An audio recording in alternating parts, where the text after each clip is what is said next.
This is the West Michigan Sports Show, presented by DeSos Digital. Now, here's your host, Brandon Wirth.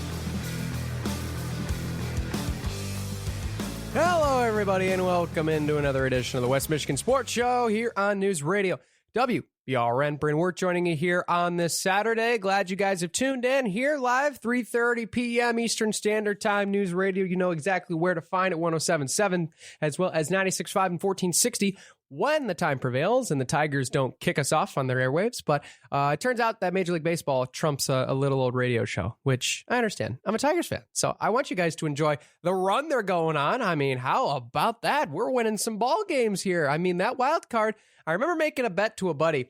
We were talking about back when they were playing the Dodgers. I met down with a couple buddies that lived down there and traveled with another buddy that was from Notre Dame. We kind of all met up in Detroit to watch Tigers game. And we were like, man, what's the expectation for this team? And we were like, oh, man, I think they could knock on the door a little bit. And I think I remember I specifically said, yeah, they could probably make the wild card if they put a run together. And I had 6 eyeballs just boom, right at me and say, what are you talking about? And hey, right now, I'm smiling a little bit because they're only 2.5 out, and I don't sound crazy. So anyway, you're not here for the Tigers. You're here for high school, and we will get right to it. A lot to discuss on the football field from what happened last night. Yes, I'll talk about it. But before we do so, I'm going to give myself some time to really embrace what's about to happen. With the great help of our sponsors, this show is not possible. And if you want to be a local sports supporter here, not only on this show, but our football coverage on our broadcasts for Reed City College Football and Y102, or if you're looking to get with the Cardinals over on Big Country 100.9, we can help you out. Simple task. Call 796-7000. Get yourself and your business involved with the local sports support. And those that already support us include DeSos Digital, obviously, as the show sponsor, as well as Johnson's Automotive, Quality Car and Truck Repair, the Schuberg Insurance Agency, Alter Care Big Rapids, Motor the Macasa, so a Transit Authority, Paris Auto Sales and Service of Big Rapids, and our great friends at the Macasta Osceola Career Center. Thank you so much for your help of making the West Michigan Sports Show possible. All right, let's get into the score review, and then we'll have some fun with football on the second half of the show.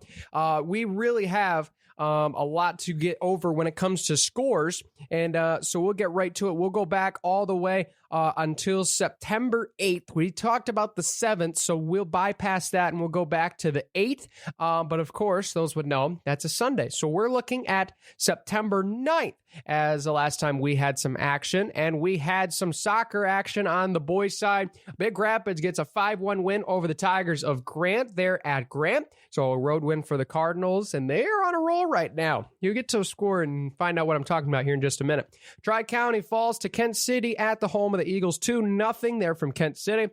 Reed City falls to Lakeview by a score of 4-0, and Newaygo takes down Muskegon 5-0. Yeah, that's Muskegon Public. That's the Big Reds, guys. That's a big win there for Newaygo. Obviously, the program for Muskegon is not as good as their football program when it comes to soccer, but hey, that's a pretty big school. A little name drop to throw out. Say, yeah, we beat Muskegon. Pretty cool. Moving forward to September 10th, volleyball action in the CSAA, and boy, it was an absolute doozy. Kent City against Central Montcalm. Kent City wins it in straight sets, 25-15, 25-12, and 25-21. Lakeview against White Cloud. This one took 4 sets to settle, including extra points in the first. Lakeview wins 26-24 in the first set, but White Cloud claws back and wins the next 3, 25-19, 25-16, and 25-15 for a 3-1 victory. Newaygo blanks Tri-County. They win in straight sets, 25-18, 25-20, and 25-14. Reed City takes down Big Rapids in the Battle of Misiola, 25-20, 25-22, and 25-21. Some very close points there in all 3 of those sets. And finally, Grant wins at Chippewa Hills, 25-22, 25-9, and 25-19. Your scores there for CSAA Volleyball back on September 10th. Now we move into September 11th on a Wednesday. Boys soccer, Big Rapids, Kent City. I was actually there for this game unintentionally. I actually didn't remember there was a soccer game going on, even though I had it written on my schedule. But we were filming the rundown with Coach Seltzer, which we'll talk about that here in just a little bit. But we were at this game. It was very exciting. Big Rapids was holding their ground. Kent City, a really good team, and they hold them to a 1-1 draw. That feels like a win for Big Rapids. That feels like a big win for how well Kent City has played this year. So 1-1 was the final there from Cardinal Stadium. Tri-County and Lakeview did battle, and the Vikings take down the Wildcats in a big way. They win 7-2 there at home. Big win for the Vikes. Newaygo goes to Reed City and pummels the Coyotes 8-0 as they try to get back on a rebuilding campaign. September 12th on Thursday, a lot of volleyball and as well a couple boys soccer games to break down. Lakeview takes down Crossroads Charter Academy out of Big Rapids 6-0 at home. They're in non-conference action. Grant also in non-conference action against Muskegon. Oak Ridge, but it's the Oak Ridge Eagles over top of the Tigers 5-0 there on the road. Volleyball action, Big Rapids and Newaygo. It would be the Lions taking down the Cardinals 25-11, 25-17, and 25-22. So Newaygo adds to their win column. Grant takes down Reed City. This is arguably a big-time upset. 25-22, 25-15, and 25-22. Grant takes down Reed City. Ionia against Central Montcalm in non-conference action. It would be Ionia winning in 3 sets to 4, winning in 4 sets, 3 sets to 1, 25-14, 21-25, 25-10, and 25-8. Ionia also, I believe, plays another CSAA team later on this season, but I'll have to check that here for another show. We do have a score that is posted online that is in dispute, which means that somebody has went back and said, no, that score is wrong. The current score in the book for Morley Stanwood Lakeview is 25-7, 25-9, 25-15 in favor of the Mohawks. That might change, but I think if I remember reading in the papers, the local papers that do some great work, I believe Morley Stanwood got the win, so maybe it's just a score dispute for what is held in record. Not sure, but as of now, Morley Stanwood wins. Chip Hills against Tri-County. It's the Warriors over the Vikings. Big win at home for them, 25-20, 25-20, and 25-22. And White Cloud and Kent City and another tussle. This one needed extra points in 2 different sets, but it was a win for Kent City. 25-18, 28-26, 21-25, and then 27-25. Winners, the Eagles over the Indians. All right, let's get to it. Football from last night, September 13th, as you're listening to this live over the airwaves, or this last Friday on week 3 of the MHSAA season. Tri-County against Morley Stanwood. Vikings dominate the Mohawks 48-14. Your final, Tri-County moves to 3-0 on the campaign. Kent City gets their second win of the season. They take down Lakeview by a score of 44-6 on the road. Grant and Newaygo did battle. M37 rivalry. We wish the game was closer, but Newaygo dominates 40-0. Final score there. The Lions take down the Tigers. Chip Hills against Central Montcalm. It's the Hornets over top of the Warriors, 59-15. Your final. Looks like there's a little bit going for the Hornets in the right direction as they enter the CSAA Silver/White division season coming up here just a little bit. White Cloud against Hesperia. The Indians get their first win of the season over the Panthers, 50-28. We also do have a boys soccer score to report from Friday. Kent City went on the road to Byron Center Zion Christian and lost to Byron Center 3-0. So there's your score there for that. All right, here we go. We'll obviously touch a little bit more on this game after the break as well, but we'll get it in here as much as we can before the break. Reed City and Big Rapids squared off at Alumni Field at Reed City High School last night. I got the call for Reed City on Coyote Football on Y102, JT Scarpelli as well over on Big Country on the Cardinal side. And he was a little happier after the game than I was. And I'm not necessarily saying I'm disappointed. Obviously, I know I have no outcome a factor to affect the score by my broadcasting. I wish it would, because I'd bring my A game 10 out of 10, and I always do. But I think the thing that really stung about this game was Big Rapids definitely played a good game. Don't hear that I'm not saying that, as they got the win 33-14. But Reed City did not play their best football game, and frankly, they didn't play a good football game, just at an average level. They really did not perform at their best. A lot of the players said that to some of the fans in the post game, saying, we know we should have played better. We know we could have played better. And man, this is a really tough pill to swallow. It is. It's a rivalry game. And so Big Rapids makes it 2-0 after losing 13 in a row. They've bounced back in a big way. We talked to Coach Seltzer on the rundown this past week about his approach to the schedule. We also talked to Coach Schenkel a week ago. So you get a little bit of a tidbit of what they said looking ahead to how they prepare for rivalry weeks, whether it's the week of or a couple weeks ahead. Very interesting answers coming up after this break here on News Radio WBRN. Bezos Digital is a proud sponsor of the West Michigan Sports Show. They specialize in elements to help take your business to the next level with everything digital. Bezos Digital is different from traditional media companies and digital advertising agencies because of our attention to detail for our clients. We pride ourselves on the creative we build for our clients and the positioning we offer them within their target market. You can find out more information at DezosDigital.com or by contacting the Big Rapids Media Network. Welcome back here to the West Michigan Sports Show presented by Bezos Digital. We're talking here on this segment. We'll obviously continue the Big Rapids Reed City game, but talking a little bit about scheduling philosophy. I figured it was a great way to bring it up because I was very, very interested to hear from a coach's perspective. You know there's a big game coming up. You know it's one of the biggest games of the year. The community is going to be heavily involved. And so it's hard to look at another game before that game, but that's exactly what they do.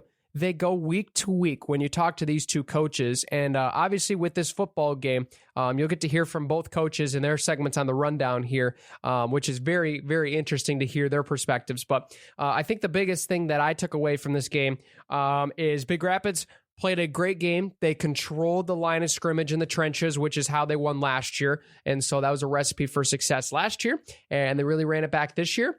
A lot of people, like myself included, people that analyze these two teams would say that Big Rapids is primarily a big playmaking team as far as they want to go for some burst plays. They want to get some chunk yardage on some big plays, and that's how they will score. Reed City wants to ground and pound, control the line of scrimmage, go 10 yards at a time every 3 downs, and march their way down the field slowly. This was almost the exact opposite of how this game went. Reed City had 2 big, long touchdown runs in the first half. They had a 14-13 lead, actually, at halftime. The Cardinals were able to move the ball very effectively. They did have a fumble on their first possession, but Reed City also had 3 fumbles on their first drive. So there's a lot of mix-ups, a lot of turnovers for Reed City, a lot of turnovers. I believe they finished on the night with 6 turnovers, or not, excuse me, maybe not 6 turnovers, but 4 turnovers at least, and 6 times where they gave the opponent a chance to get the ball, and only 4 times they may have gotten the ball, but there were a couple other fumbles that they had to recover themselves. They just really didn't look like themselves. They really didn't look like themselves. They were a little bit off on assignment football. From my knowledge, Big Rapids did a really good job of containing on the outsides. After, especially in the second half, they made some good adjustments. They kept everything between the tackles, and they were able to wrap up guys for short gains. And they were able to move the ball a little bit with a lot of their plays on the ground with their line of scrimmage. So that's really the way that they won the game. And it was really came down to 3 things. And this is what coaches preach all the time when it comes to this game: assignment, control possession, and don't turn it over. Those are the 3 keys to success. And if you don't do those things, it's hard to win football games. Reed City did not do a great job of those things, and they did not win the game. Big Rapids did a much better job of those 3 things, and they won the game.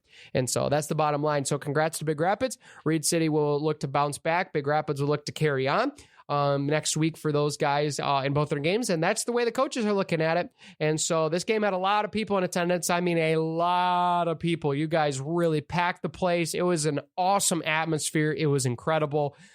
Big shout out to the fans that were there. They did an amazing job cheering on their fans. But I think the biggest thing that stood out to me was when you looked at this game and the magnitude of it, you can tell the coaches know it's coming on the schedule each and every year. And they'll tell you that they're not thinking about it. They might be thinking about it a little bit. But when it comes to game plan, you're not game planning for a team 2 weeks really, really ahead. Maybe there's some things you're kind of thinking about, but you're not going to be putting your whole game plan together for one opponent 3 weeks early. You're not going to be doing that. And that's when we talked with both coaches on our version of the rundown, which you can check out, Big Rapids Daily News on WBRN on YouTube. So go on to YouTube, search Big Rapids Daily News. You can find all the rundown, your home for CSAA football coverage. Interviews with coaches, break down the previous games. We'll bring our friends along as well. And I think the biggest thing that I took away from those two conversations, especially we'll start with Coach Seltzer's, there is a 9-game schedule for these teams to get to the postseason. All those games are impactful. You have to win every one of them. Obviously, some are easier than others. And that's the way that he told his players going into this game, right? When we talked to him, he said there was a conversation that this is a rivalry game, this is a big game, but this is not a championship game. This is one of 9. I think that was really an interesting way. Here's the way he put it on the rundown here this past week. For both communities, it's a big deal, but we want to sell it to our kids. It's one game in a line of 9 to get you to the playoffs, right? And so does this game make or break everything we are? No. So we prep it like any other game. We focus on here's our strengths, here's theirs, here's how we try to minimize their strengths and maximize ours. And so playing at Reed City's tough. They got a great fan base, they got good coaches, and they got good players. So it'll be a tough game. There you go. One of 9 games to get to the postseason. It's a great way for a coach to look at it. These big games are important. You got to take care of each week at a time, right? And that's something very similar in perspective to the rival coach that he played on Friday on the other sideline. Here's Coach Schenkel. Be honest with you, I'm a one game at a time type guy. So right now my focus is Chip Hills. When we get done on Friday, I'll scroll through the scores and I'll be like, oh, interesting.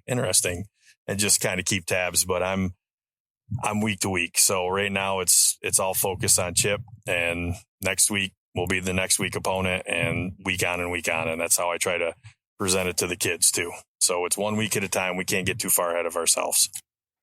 So there you go. Both coaches looking at games 1 week at a time. I'm sure there's plenty of coaches out there that say the same thing, but I think it truly needs to be said. These two teams don't like each other. Well, teams, communities, the players themselves, some of them have friends from other schools, right? Obviously, there are players that interact with others in classes over at the Career Center, a good sponsor of ours. But I think it just really goes to show, even though these two teams hate each other, they're in a rivalry that's been standing 70 games long now, that they still know it's only a game, right? And Big Rapids got the win this year, right? Obviously. But you look at both teams, they're both 2-1. They're both 2 games in. They both have a couple playoff points apiece, and they're looking to try to find a way to get in the postseason, because that's really all that matters, right? You can win a rivalry game, but if you don't make the postseason, is that still a success for your season, right? How do we measure success? When you look at different programs, it's different things, right? For some programs that are up at the high level, that have been at the ability to play really at Ford Field, there's unfortunately one bestowed upon them, one that Ferris football collegiately has had a problem with, and that is the national championship or state championship or bust mentality, right? Or it's a failed season if you don't make it to the regional final. Making the playoffs is a good, big deal, right? For some programs, fortunately, they're able to make a good schedule. They're able to field a lot of good teams throughout their program to be successful. But the biggest issue when it comes to the way that coaches will go about a lot of these games is they will overhype, bring a lot of attention to one game out of the year, and they won't focus on some of the other games around it, right? And I think both of these coaches do a great job of that. I've been able to be with Coach Schenkel for quite some time. He was one of the teachers in the school when I was a Reed City student, and he really helped me with strength and conditioning. I'm really happy to be a part of the team, really here with the radio, just to be able to be in the community and still be able to support the school that I love and cherish. And I think especially going to his practices, obviously going there weekly to get a lot of the info, looking ahead at what to expect for the game, a lot of the changes, personnel, those kind of things. And he treats every week like it is a Big Rapids week, right? There's got to be a lot of attention to detail. There's got to be a lot of discipline. There's got to be a lot of focus, right? It's almost like it's Big Rapids week every week. And for Coach Seltzer, I hear the same thing. Every week really should be treated like a Reed City week. 1 of 9. You got to win as many as you can in the 9, get as many points you can in the 9 to be able to get to the postseason. And that is what the ultimate goal is, to get to the postseason, right? You remember rivalry games, sure, but a ring on your finger really goes to show that remembrance is almost symbolized, right? There's things you want to see to remember, right? A trophy on the wall from a district is one. Conference championship trophy is another. A plaque for first team All-State because you were able to reach this point as a team is also another reminder. And so as a coach, it can't be stressed more enough that those rivalry games are very important, but that does not mean to go overload on focus a lot of those details just for that one game and not go into practice for the rest of the games. It should be every week kind of a thing. I've talked to a lot of coaches from all over the area, from all over the state of Michigan throughout my time as a collegiate athlete, as a reporter here, and as well just being able to know a lot of family and friends that are involved in coaching. And a lot of them have said that they know other coaches and they know that some other coaches that do the right, almost it seems right, and don't feel like I'm criticizing other coaches out there. Each coach they have their own system and they work and they don't. But for those that are really starting to get into it, the biggest thing that I hear is when you have so much focus on one game and not on the others, it creates an inconsistency from the eyes of your players. And that's the biggest part that you want to put across, because even though you might be playing an 0-10 team one week and then a 10-0 team the next week, right? Of course, you're going to want to pay a little bit more attention to the 10-0 prep as opposed to the 0-10, but you can't just expect to go into the 0-10 and stomp. And then now you got guys that are, oh, yeah, we're confident, we're ready. And then they go into 10-0 and they get whomped, right? You can't have that. You can't have that. And obviously you can put in those stipulations of, oh yeah, you guys can slack off this week. Oh, but now we're going to get back next week and we're going to do it 10 times harder. And then the players are saying, what the heck? Like, can we just get a rhythm going, right? They have school. They have all these other things in life. They need a routine and they need a consistency when they go to these games, right? And from those good coaches, one of the biggest things that I have found is they keep it consistent with the effort, the attention to detail, and the focus every week for every week for a game, regardless of the opponent. Every week, regardless of the opponent. And that is a big, crucial thing. Rivalry games are important. Playoff games are important. Don't get me wrong. They should have a little bit more attention.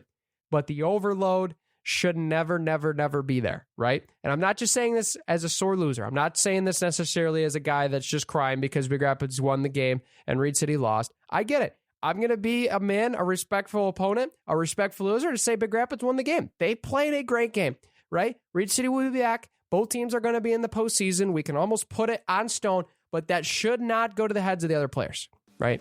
It should be the same attention to detail every week. That's going to do it on the West Michigan Sports Show. I'm Brandon, and I'm out here on News Radio WBRN.